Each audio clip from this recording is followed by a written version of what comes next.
नमस्कार मित्रों, स्वागत है आप सभी का गीता प्रकाशन बुक्स वाला के यूट्यूब चैनल पर।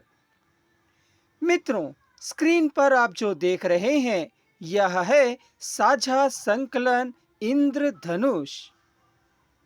साझा संकलन आपने तो बहुत देखे होंगे, पर इस संकलन की यह खूबी है कि इस संकलन में सभी नन्हे कलाकार हैं। नन्हे कला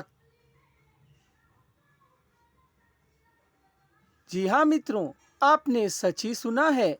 नन्हे कलमकारों की कलम को नमन हमारा।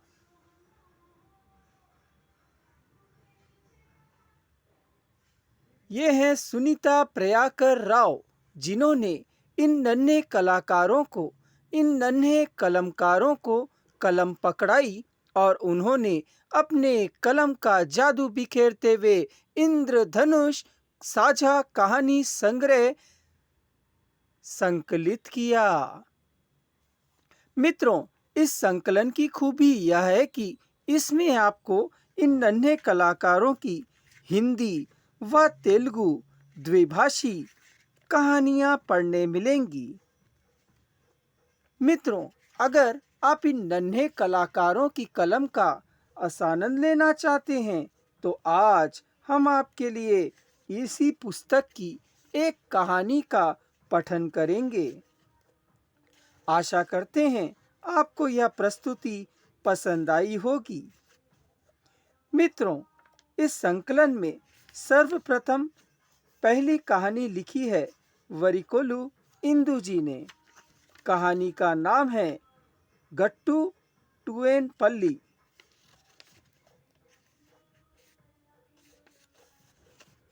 चलिए मित्रों, अब इस कहानी का रसानंद लेते हैं। गट्टू तुट्वेनपल्ली, हमारा गांव बहुत सुंदर है। हमारे गांव का नाम गट्टू दुर्देनपल्ली है।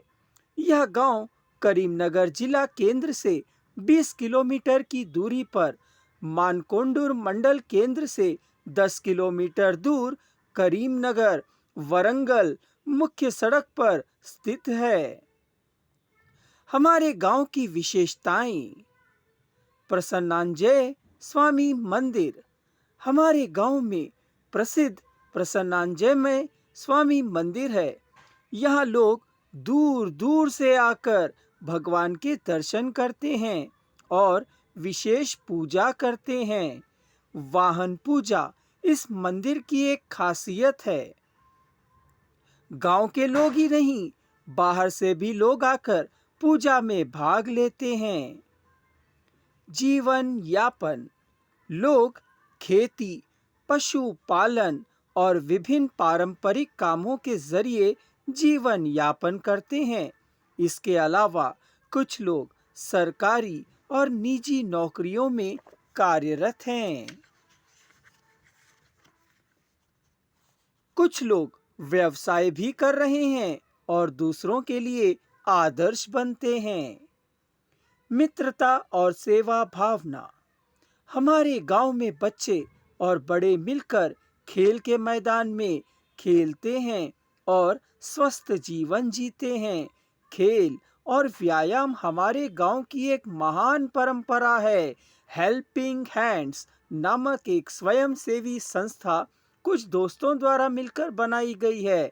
यह संस्था जरूरतमंदों की मदद करती है और पढ़ाई में अच्छे प्रदर्शन करने वाले विद्यार्थियों को प्रोत्साहन देती है। मुझे भी इस संस्था के साथ मिलकर दूसरों की मदद करने में बहुत खुशी होती है। हमारे गांव का पाठशाला, हमारे गांव में हरे भरे वातावरण के बीच एक सुंदर जिला परिषद उच्च विद्यालय है। यहाँ एक प्राथमिक पाठशाला और छोटे बच्चों के लिए आंगनवाड़ी शिशु केंद्र भी है। हमारे पाठशाला के शिक्षक अच्छी पढ़ाई करवाते हैं और विद्यार्थियों का मार्गदर्शन करते हैं। पाठशाला में एक बड़ा खेल मैदान भी है, जहां हम मिलकर kabaddi, kho kho, volleyball, shuttle, sepak टकरा, शतरंज, कैरम्स, दौड़ जैसे कई खेल खेलते हैं। हमारे पाठशाला के विद्यार्थी राज्य और राष्ट्रीय स्तर पर भाग लेकर उत्कृष्ट प्रदर्शन कर चुके हैं। हमारे स्कूल में 70 बच्चे पढ़ते हैं। हाल ही में 10वीं कक्षा के सभी विद्यार्थी पास होकर पाठशाला का नाम रोशन किए। हेल्पिंग हैंड्स संस्था ने प्रथम और द्वितीय स्थान प्राप्त करने वाले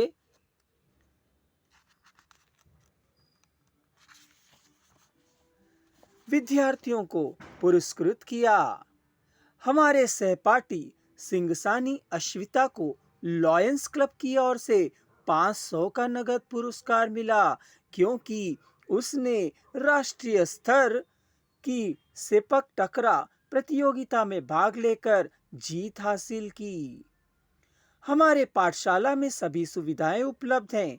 अच्छे शिक्षक, खेल मैदान, इंटरनेट सुविधा, बड़ा सभा मंच, डिजिटल क्लासरूम, पर्याप्त कक्षाएं, स्वादिष्ट मिड डे मील आदि। प्राथमिक स्वास्थ्य केंद्र, हमारे गांव में एक अस्पताल भी है। यहाँ लोग बीमार होने पर जाकर इलाज करवाते हैं। प्राकृतिक वन, गांव के पास एक सुंदर शांतिपूर्ण वन क्षेत्र है, जहां पेड़ पौधे और बच्चों के खेलने के लिए झूले आदि लगे हुए हैं। यह एक आकर्षक पर्यटन स्थल है। किसान मंच, गांव में किसानों के लिए किसान मंच है, जहां कृषि विभाग के अधिकारी सरकार की योजनाओं की जानकारी देते हैं और किसानों को सलाहें भी देते हैं। स्वच्छ भारत कार्यक्रम, ग्राम पंचायत द्वारा गांव में गीले और सूखे कचरे को अलग अलग करके कॉम्पोजिट खाद बनाई जाती है। प्लास्टिक और कांच की बोतलों को इकट्ठा करके पर्यावरण की रक्षा भी की जाती है। तालाब और जल स्रोत, गांव में एक सुंदर तालाब है जिसका नाम दुंदरल्ला तालाब है। इसका पानी किसान अपनी खेती के लिए उपयोग करते हैं। हमारे गांव की ओर बहने वाली SRSP नहर के माध्यम से अन्य गांव को भी पानी की सुविधा मिल रही है। सहकारी समिति सोसाइटी, गांव में किसानों के लिए एक सहकारी समिति है जो ऋण और अन्य सहायता प्रदान करती है। यह समिति करीमनगर जिले की प्रमुख सहकारी समितियों में से एक है। सामाजिक संगठन, गांव में पुरुषों और महिलाओं की बचत समितियों, दूध उत्पादक समितियों, जातीय संगठन, युवा संगठन और विभिन्न राजनीतिक पार्टियां गांव के विकास में सक्रिय भूमिका निभा रही हैं। इस सुंदर गांव में रहना मेरे लिए बहुत खुशी की बात है। मैं दिल से चाहती हूं कि हमारा गांव हर क्षेत्र में एक आदर्श गांव बने। आशा करता हूं मित्रों, 8वीं कक्षा की वरकुलु इंदु जी की यह रचना आपको पसंद आई होगी। अगर आपको यह रचना पसंद आई है और आप इस पुस्तक का क्रय करना चाहते हैं तो डिस्क्रिप्शन बॉक्स में दिए जा रहे नंबर पर संपर्क करिए और घर बैठे इंद्रधनुष की रंगीन कहानियों से अपना मनोरंजन और ज्ञानवर्धन कीजिए। मित्रों, इस पुस्तक की खूबी यह है कि आपको एक एक कहानी एक तरफ तेलुगु भाषा में और एक तरफ हिंदी भाषा में पढ़ने मिलेगी। धन्य है सुनीता प्रयाकर राव वासुनी जी ने, जिन्होंने इन नन्हे कलाकारों को एक मंच प्रदान किया। मित्रों, अब इंद्रधनुष की रंगत से केवल भारत ही नहीं बल्कि समूचा विश्व 66 देशों में यह पुस्तक किंडल के माध्यम से उपलब्ध करा दी गई है, जिसका लिंक आपको डिस्क्रिप्शन बॉक्स में दिया जा रहा है। अब आप गर्व से कह सकते हैं, सुनीता प्रयाकर राव वासुनी की इंद्रधनुष बाल कथा साझा संकलन अब पूरे विश्व में उपलब्ध है। जय हिंद, जय हिंदी।